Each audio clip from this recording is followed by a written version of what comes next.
Allez, on change d'endroit. On parlait de Monaco, là on va en Suisse. Ça va la Suisse? C'est parti. Ça va, oui, j'y vais dans pas longtemps. C'est vrai? Oui. Bon, très bien. Jouer là-bas. Parce que c'est vrai, quand on pense à la Suisse, on a quelques poncifs comme le chocolat ou la neutralité. Ouais. Mais qui dit neutralité ne veut pas forcément dire inexistence de l'armée, bien au contraire. Et pour la première fois, l'armée suisse a permis à une télévision, en l'occurrence à Défense d'entrée, de pénétrer dans ses lieux les plus secrets, donc Défense d'entrée au pays du top secret. Vous allez voir que c'est vraiment James Bond à 2 pas de chez nous. Un reportage signé François Serrier.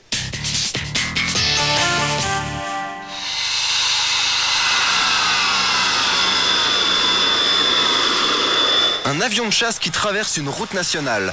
Des passants à peine étonnés, c'est à côté de chez nous, en Suisse, aujourd'hui. La Suisse est un pays neutre, mais derrière les façades, c'est James Bond. Ça n'est pas une maison, c'est un bunker, une fortification. Alors vous voyez, derrière ce volet, ici, ce n'est pas une salle de séjour, c'est un canon anti-char. Le salon de la maison, le voilà, mais ce n'est pas tout. Derrière ce volet, vous avez une mitrailleuse. Des fausses maisons comme ça en Suisse, il y en a probablement quelques centaines. Quelques centaines de bunkers dans un pays grand comme 2 départements français, des bunkers camouflés de façon toujours inattendue. Voilà ce que cache ce camouflage.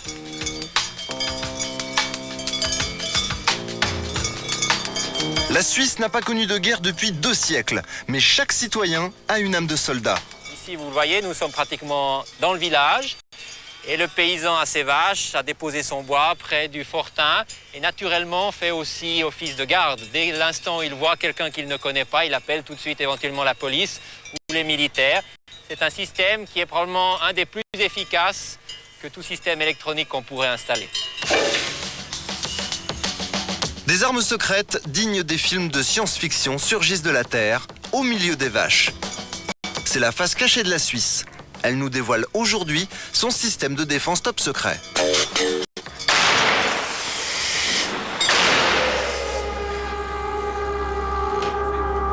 Des fortifications comme celle-ci, il y en a partout en Suisse.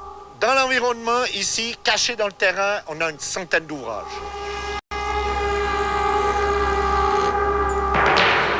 Ici, chaque montagne renferme des installations de défense militaire. Les touristes ont 1000 fois photographié ces paysages sans jamais soupçonner la présence de tels systèmes. Au royaume du secret, toutes les vallées, tous les cols, toutes les routes sont sous le feu d'armes invisibles depuis l'extérieur. Les forteresses sont dissimulées dans le paysage et elles ne figurent sur aucune carte. En temps de guerre, toutes ces montagnes s'ouvriraient en quelques minutes.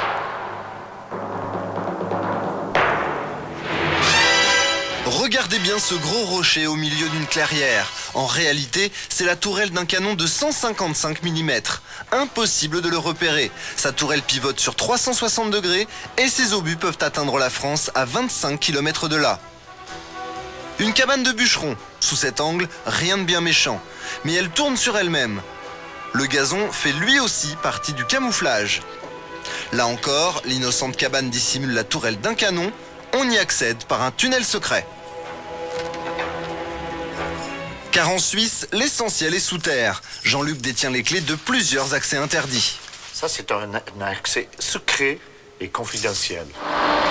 Pour la première fois, il nous ouvre un lieu stratégique totalement inconnu.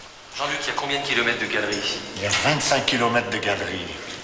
La preuve. Sous terre, un véritable labyrinthe secret. On est à combien de mètres actuellement sous la montagne? Ici, on est une centaine de mètres sous la montagne.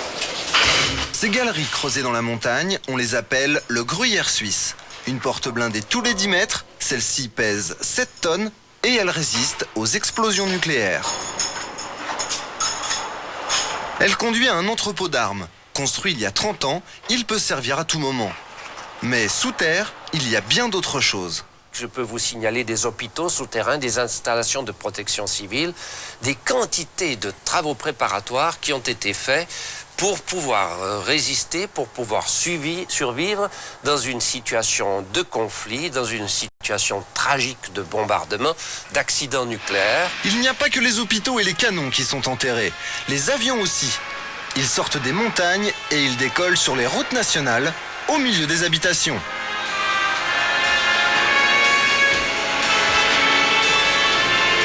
C'est la première fois que des caméras de télévision peuvent filmer cette base aérienne secrète. 40 avions y sont cachés. Leurs équipages peuvent y vivre pendant plusieurs mois, totalement coupés du monde. Andrea Houter est pilote de ligne dans le civil et militaire 15 jours par an. Ici, en fait, on est dans un porte-avions souterrain. On n'a pas de mer, mais on a des montagnes et on a creusé à l'intérieur de ces montagnes les bases aériennes. Et ici, c'est l'entrée d'une de ces bases aériennes secrètes. Ça, c'est la tour de contrôle, une fenêtre cachée dans les feuillages. Une bombe atomique ne détruirait pas cette base secrète. Si l'entrée principale était bloquée, les avions sortiraient par un autre passage secret de l'autre côté de la montagne. Tout cela a été construit dans les années 70 pour résister à l'armée soviétique. Les portes interdites de la Suisse se referment derrière nos caméras. Ici, le secret fait partie du quotidien. C'est normal, comme croiser des avions de chasse sur le chemin de l'école à bicyclette.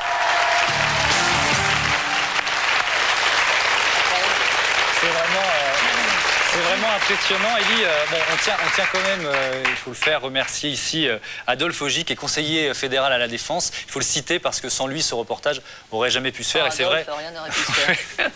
Et c'est vrai qu'il était particulièrement étonnant. Merci, moi, je dis rien. Adolphe Augy, qui est conseiller fédéral à la Défense. Bon, Elie, vous disiez tout à l'heure.